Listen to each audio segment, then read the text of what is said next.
Sejam bem-vindos então, estamos ao vivo, essa é a nossa live número 240 neste domingo à noite, para fecharmos as nossas lives de domingo. Então vamos para mais um tema fechando a semana aqui.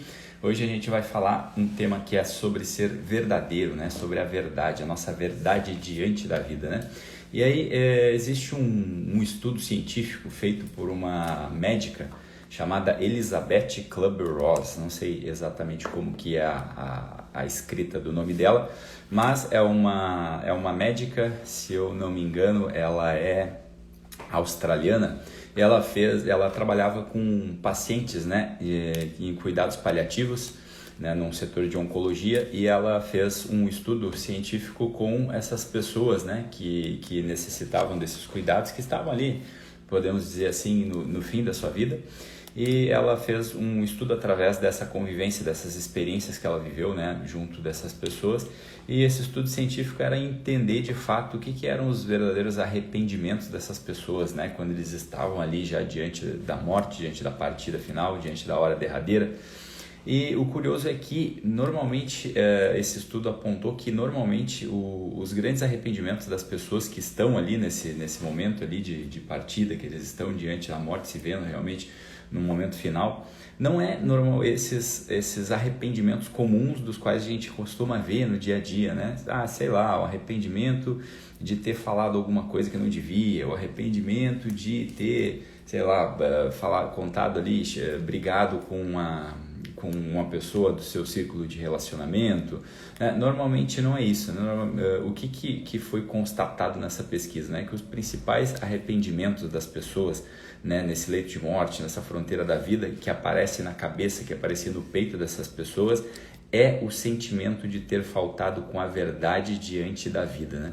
O sentimento de ter olhado para trás e dizer, poxa, eu não fui verdadeiro, eu não fui eu mesmo, né? Não fui eu que vivi essa vida, né? Aquele sentimento de olhar para trás e se perguntar, poxa, quem foi que viveu essa vida que não eu, né? Quem foi que fez essas escolhas para mim, né? Que essas minhas escolhas eu estava fazendo ou eu estava fazendo com base nos outros? Os outros é que estavam escolhendo para mim, né? E agora não dá mais tempo. Então esses eram os principais arrependimentos, né, dessas pessoas, né? Agora imagina que agonia, né? As escolhas que eu fiz, quem as fez que não fui eu, né? Então essa é uma questão, né, que a gente tem que olhar todos os dias, né? Não deveríamos estar olhando para isso somente na hora derradeira, somente quando a gente está no final da vida, somente no nosso leito de morte. Essa é uma questão que nós deveríamos estar olhando o tempo inteiro, todos os dias, né? Fazer questão de olhar todos os dias qual é a verdade da minha vida que de repente eu estou fugindo, de repente eu estou deixando de encarar, eu estou deixando para depois e eu estou querendo viver uma vida que não é a minha, né?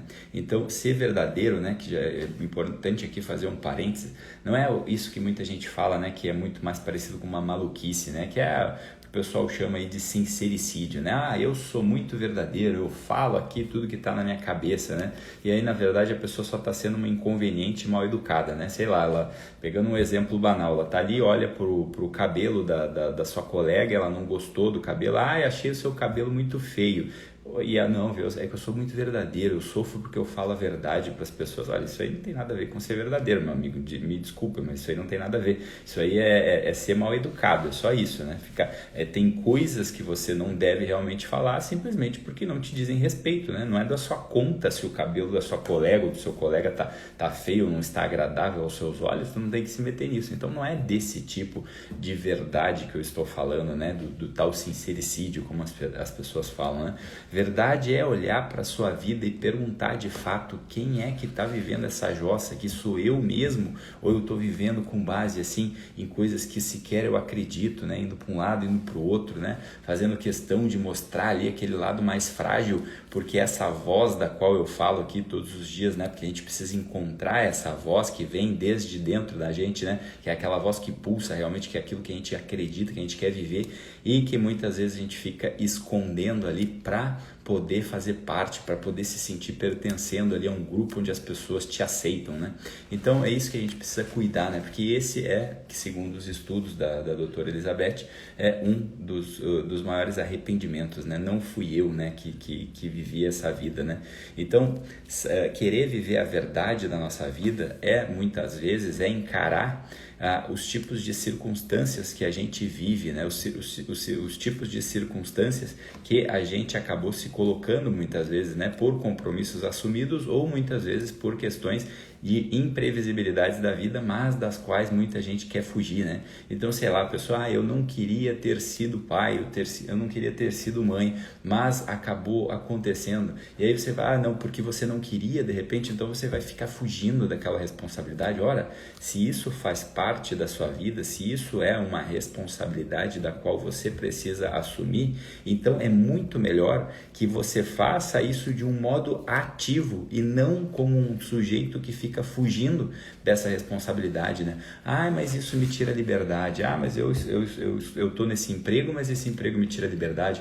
Eu tô nesse casamento, mas esse casamento me tira a liberdade. Eu tenho filhos, mas filhos me tiram a liberdade. Eu escolhi estudar ali, mas isso me tira a liberdade. Ora, esses compromissos, né, assumidos de verdade, né, é que eu preciso levar a sério.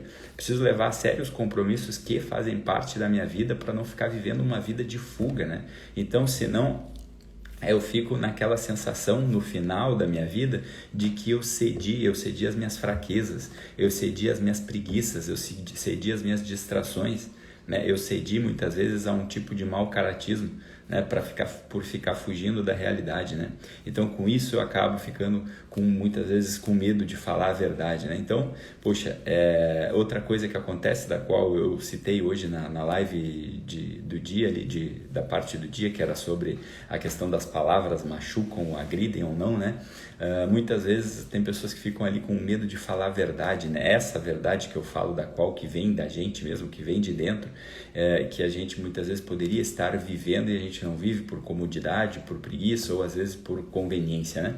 E aí às vezes vem isso escondido de um tal de um medo de olho gordo, né? Quem nunca viu aqui alguém fala, não, eu não conto essas coisas superiores, essas coisas das quais eu sou maior, essas minhas aspirações, os meus sonhos, os meus objetivos superiores realmente de crescimento, de ser uma pessoa melhor, porque senão isso vai acabar atraindo o olho gordo das outras pessoas, né? Olha, que miséria é a gente ficar vivendo uma vida demonstrando somente os pontos fracos, os pontos podres, né? Isso vai, no fim das contas, não vai atrair nenhum olho gordo, verdade? Realmente não tem atração de olho gordo para quem está ali querendo demonstrar uma vida de fraqueza, uma vida medíocre. Agora tu vai atrair outra coisa, tu vai atrair um monte de gente que também vão começar a te puxar para mais para baixo ainda do que essas misérias que você quer demonstrar. Então, ora, se expressar, né, desde a partir dos teus desejos superiores, né, a partir do teu intelecto, a partir da tua moral, a partir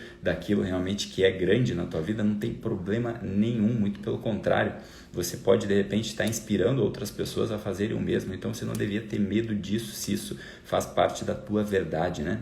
Então, óbvio que nós todos temos sim uma parte fraca, uma parte de defeito, uma parte ali que está apontando realmente para aquelas más inclinações, né? Agora, tu vai ficar olhando só isso, é só disso que tu vai falar porque tu tem medo de olho gordo das pessoas, tu vai ficar atraindo pessoas que só falam disso, né? E no fim das contas, esse coitadismo, esse desejo de ficar mostrando misérias e os teus pontos fracos escondem, no fim das contas, por trás disso aí, uma soberba, né? Que aí muitas vezes eu quero uma atenção.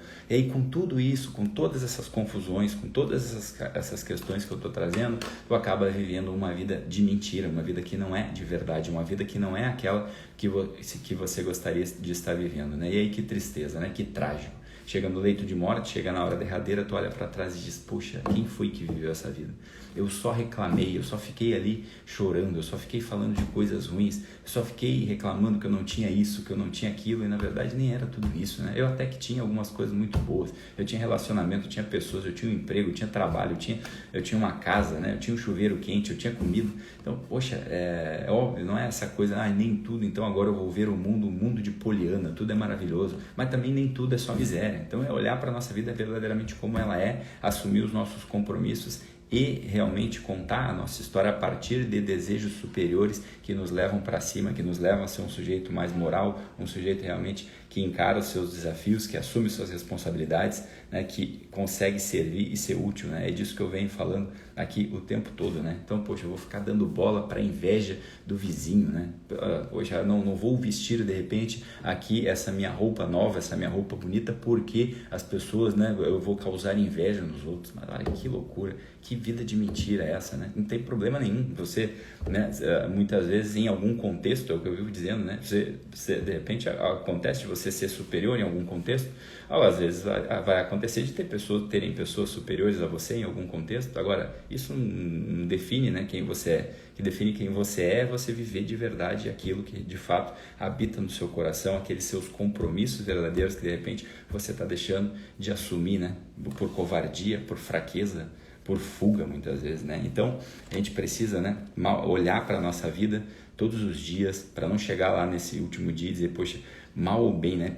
Que a gente possa dizer todos os dias, mal ou bem, sou eu que estou vivendo essa vida.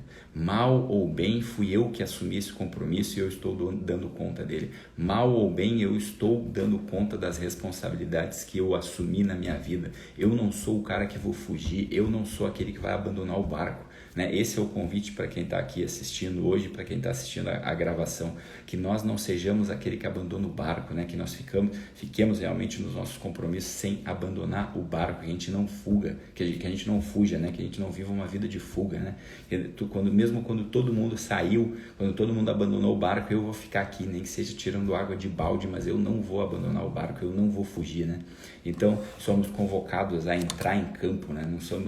Nós não fomos trazidos para a vida para ficar ali no banco de reserva assistindo, né, e criticando, né, ou aplaudindo os outros. Nós somos convocados a sermos titulares da nossa própria vida, né? Entrar em campo e viver essa vida em primeira pessoa, que é como eu digo, né? Viver essa vida em primeira pessoa e não ficar terceirizando a nossa vida para que os outros façam as coisas por nós, tá bom? Esse é o desejo que eu tenho para vocês e é o convite que eu faço hoje. Essa foi a nossa live número 240 nessa noite de domingo. Espero que tenham gostado.